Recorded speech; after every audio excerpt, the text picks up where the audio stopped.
अच्छा, इमरान रियाज के केस में जमानत की दरखास्त दायर कर दी है।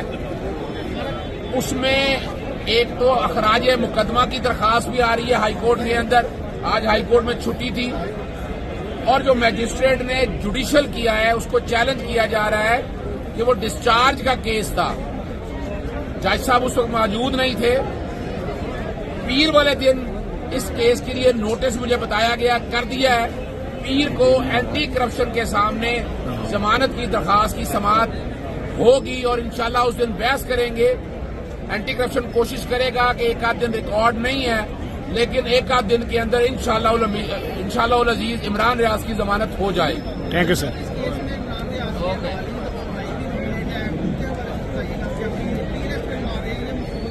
देखिए, एक बड़ी साफ सी बात है। अखराज मुकदमा की दरखास्त पीर को कर रहे हैं।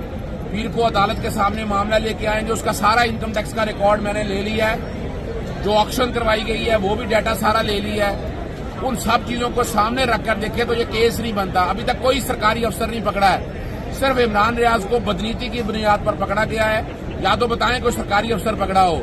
जहां तक उनके भाई का है, भाई का कोई कंसर्न नहीं है। भाई ने जायदादें खरीदी हैं, इनकम टैक्स के रिटर्नों में डिक्लेयर की हैं। इमरान रियाज ने भी डिक्लेयर की हैं। उनके वाले साहब का इससे कोई ताल्लुक नहीं।